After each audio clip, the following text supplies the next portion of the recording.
And Ahmad Massoud is really leading the resistance. He's in an undisclosed location, but he's very kind to be with us today via Zoom. And of course, we have to interview him none other than Fareed Zakaria from CNN. Thank you. Thanks, Anya. I want to make sure the video link is set up. Ahmad Massoud, can you hear and see us? Hello, Mr. ذكريا. Yes, I can see you. And thank you so much for having me. It's a pleasure to have you on. Let me begin by asking you, give us a sense of the state of the military operation that you are organizing. How many fighters do you have? Where are they? What is the scope of your military activity right now? Thank you. Well, to answer that question, of course, I have to be careful with some of the information regarding the forces that we are currently having due to the security and due to the confidentiality of the matter.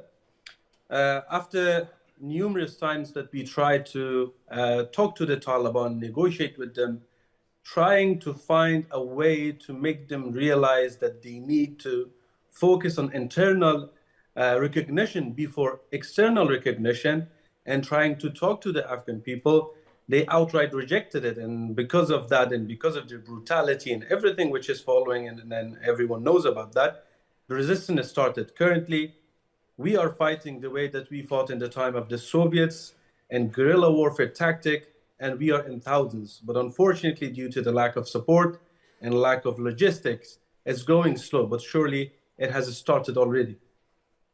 So what I have heard is you have about 5,000 fighters. They're mostly in the Panjshir Valley, and you do not control any territory. So far, it looks like it's a pretty tough uphill battle for you. Of course, unfortunately, what has happened, not just in the past 2 years, but in the past 20 years, not just what the previous government of Afghanistan has done and how conducted itself and controlled and managed the situation, but also our international partners and friends, how they dealt with the situation and from negotiation to withdrawal. Unfortunately, the situation is very dire.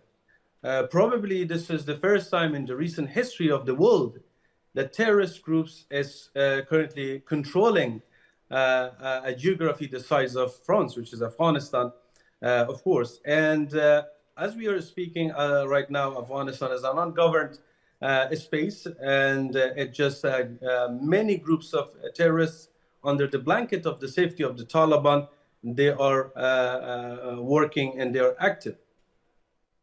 But what is your strategy to take control? Can you take control of territory in the Panjshir Valley? You compared this to the struggle during the Soviet era. When your father was leading that struggle, the Panjshir Valley never fell to the Soviets. Right now, the Taliban does largely control it. Well, of course, and just to make it clear, even in the time of the Soviets managed to get inside Panjshir Valley. They were there for many years, but they never managed to actually capture the people and capture the soul and the heart of people of Afghanistan, and especially the people in Panjshir and the surrounding area at that time. As we are speaking, the resistance is not only in Panjshir Valley, but actually in the past 2 years. Due to the expansion of the Taliban's brutality and their extremism, the resistance have increased to Badakhshan, to Takhar, and to different provinces across Afghanistan, because the Taliban brutality also expanded. Our strategy is very clear. We have said it many times. We do not believe that Afghanistan holds a military solution. Our effort in the struggle is a moral duty that, as part of the whole society of Afghanistan and the Afghanistan people, that we are trying to fight against the tyranny and totalitarianism of the Taliban. However, we strongly believe the current situation that unfortunately the world is on a wait and watch situation, it is our moral duty as the citizen of Afghanistan to fight for what we believe is right for our country and our freedom. And we believe that in Afghanistan in the past 50 years, many governments, they came and go, but it is the people of Afghanistan who has always been successful. And we are sure and we are very much optimistic that Taliban will also fade away and they will go away and the people will be successful. Unfortunately, we feel betrayed. We feel left alone, but we have each other and the people of Afghanistan. I can say categorically, especially in the recent days, they showed that when it comes to dealing with the Taliban, engaging with the Taliban, even whitewashing the crimes of the Taliban, the people of Afghanistan are united and standing together. And this is our position. But unfortunately, of course, we are empty-handed. Why do you think, Mr. Massoud, why do you think the Americans, after 20 years and hundreds of thousands of troops, were not able to succeed in Afghanistan? Well, this is something that I believe they should answer, but personally, I have also my opinion in this regard. I believe that from the very beginning, there has been some mistaken strategy or wrong strategy which was being adopted to work in Afghanistan or to have in Afghanistan. From building the government, building the army that was a copy of the American army with complete lack of the resources and the aerial support, and many other things which ignored the Afghanistan's geography, Afghanistan social structure, and Afghanistan history. And because of many mistakes like that, I believe that a strategic partner that could be sort of to create in Afghanistan, to have a strategic partner in Afghanistan, they lack that. Besides having the wrong strategies and the wrong tactics and fighting against the terrorism. Of course, let's not forget that while Afghanistan was a hot spot, the Iraq was another place which completely diverted the attention. Just the way that as we are speaking right now, the attention of the world, as the beginning of this session, the madam very well said that unfortunately, once again, the attention from Afghanistan has been diverted to Ukraine and different areas. So this is another reason that after the Iraq, the attention from Afghanistan diverted to Iraq and they forgot to some scale in Afghanistan and downplayed the situation in Afghanistan, which caused to this catastrophe that we see today. So the question I was asking it, another way of asking it is why, not why did the Americans fail, but why has the Taliban succeeded? And to me, the analogy with Ukraine is interesting because, of course, in Ukraine, what you have is Ukrainians fighting in large numbers with extraordinary bravery and heroism, and all they are getting is Western material support. In the case, for the last 20 years, in Afghanistan, there were American soldiers, there were soldiers from other European and NATO countries. One can't help but wondering whether there were as many Afghans who wanted to fight against the Taliban as there are Ukrainians who want to fight against the Russians. And is that part of the problem, that the Taliban does have some substantial base of support in Afghanistan, particularly among the Pashtun, who are, of course, the single largest ethnic group in Afghanistan? In other words, there is a reality to the Taliban's base that you cannot deny. Well, in this regard, let's not forget that the war against the terrorism and the Taliban did not start after the 9/11. This is one of the misconceptions and one of the things that always are being mistaken. That war in Afghanistan started after 2001. No. The war against the Taliban started ways before that. The people of Afghanistan stood against the Taliban with empty hand.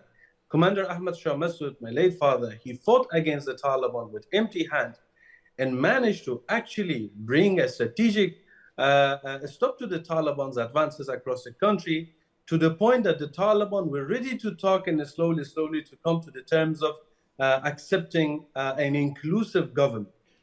Unfortunately, one of the things was never listening to him. Another thing was that even adapting strategies for Afghanistan, even negotiating with the Taliban and also withdrawal from Afghanistan, our friends, especially in America, they never listened to the Afghan side and to their partners in Afghanistan. One of the things was they never listened to my father when he mentioned about the situation in Afghanistan, how dire and serious it was. However, his solution was never for boots on the ground. It was exactly as you mentioned, that we are ready and we are going to fight, and we are willing to fight for a country, for freedom, and for a dignified life in a government.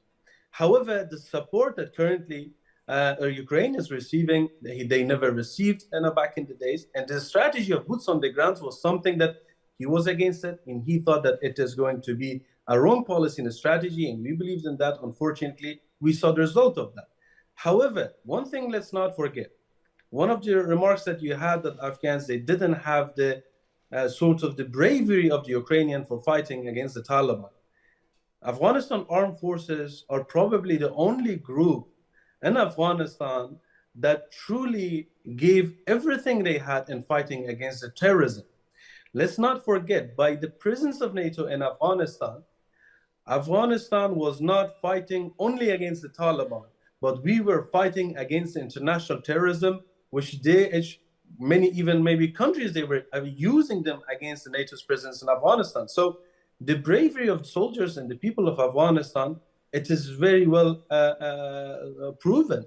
Right now, even after the Taliban, after the collapse of Afghanistan government and the Taliban's takeover, you see that the people of Afghanistan with complete like an empty hand, they're still fighting in the mountains of Hindu Kush and each corner of Afghanistan.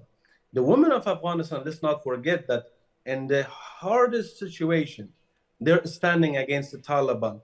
But unfortunately, one thing is that always the policies and the strategy regarding Afghanistan was being shaped by the benefits of course, the world powers, but not the people of Afghanistan. Otherwise, we show the bravery, and still the people of Afghanistan are standing tall to fight, but they're all alone, unfortunately. Let's talk about the women in Afghanistan, because there are some women's groups and other democratic groups that are trying to resist the Taliban and in various ways force them to moderate either policies or create a more inclusive government. Are you in contact with those groups? Are you trying to work together? You know, you putting some kind of military pressure on them, they putting some kind of political pressure on the Taliban? Well, the thing is that we, since the very first day, we have been always, one thing about the current resistance, when I speak of resistance, I'm not speaking only about myself or only about the military resistance, but the resistance against the terrorism in Afghanistan, it has been by different groups and different methods.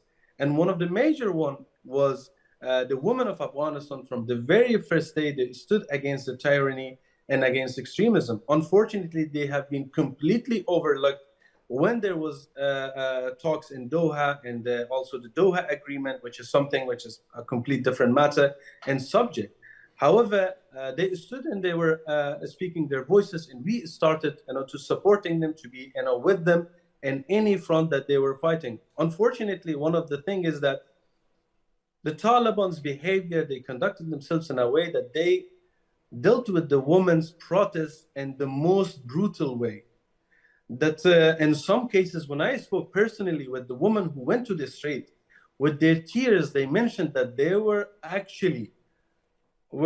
hopeful, or they were praying for them to be dead than to alive, because of the Taliban did so horrible things to them that they are wishing to be dead than to be alive. However, all their message was that please continue and take basically a revenge from the Taliban. The women are in a very critical situation as we are speaking. As Afghanistan right now, it's not governed by a constitution, by a government. It's being governed by a sect of decrees, or a group of decrees, or a bunch of decrees. And this is the reality of Afghanistan. And every day which is going forward, these decrees are becoming more ethnocentric, it's becoming more religious-centric, and also it's creating the gender apartheid. Do you think that the crucial error the United States made at the end was the deal that the Trump administration made with the Taliban in return for no attacks on Americans, agreeing to draw down American troops? the deal that Mike Pompeo signed with the Taliban in Doha? Let's go back a little back in the history than just to deal with the Taliban. In my opinion, after the 2001 and the intervention in Afghanistan, there was a great deal of success in building a new government and also in joint combination and cooperation of the regional countries without basically the boots on the ground. And this was very effective in we saw the effort, the joint effort of the regional countries around Afghanistan and the United States and the West and NATO. The success was very immediate and it was very rapid. However, later, slowly, this tension between the regional country and the presence of NATO and the policies and the strategy of fighting the Taliban, of course, the war in Iraq, many steps like that, it created a lot of problem and issues that arose. Later, slowly, after starting of the talking with the Taliban, one of the things that many politicians of Afghanistan, including myself, in many events, we shared our concerns with our friends in America that what you are doing, this talking with the Taliban, it is going to destroy every achievement of the past 20 years and past 2 decades. If you are willing to leave and withdraw, just do it.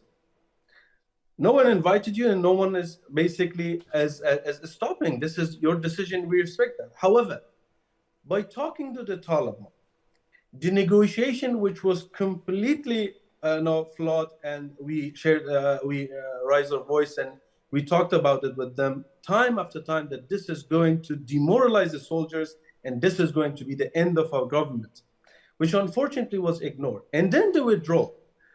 All of it, it was being happening without the consultation or without basically the participation of the people of Afghanistan, even the government of Afghanistan, and it resulted to the chaos that we see today. So therefore, it is, I believe, both the Afghanistan government and also the Americans, they are at fault for the current situation that we are at. Because of this, I just don't say just the negotiation was at fault, but actually the whole process from talking to the Taliban, the way fighting against the Taliban, to withdrawal from Afghanistan, all of it was catastrophic. I noticed in your biography that you studied war studies at King's College in London. Yeah. I'm wondering, what is the biggest difference between studying a war and waging war, in your view, now that you've had a chance to do both? Well, it's very different. Of course, one day of being in the battlefield, it's like 1,000 universities, and nowhere in the books what you read and what you find is going to help you in the actual war. This is something that I believe it might make you know the war and and why the wars happen, but of course how to deal with it and how to manage it is completely different story. Ahmad, Massoud, thank you for being on. It's a pleasure. Thank you very much. Thank you very much. Thank you for having me.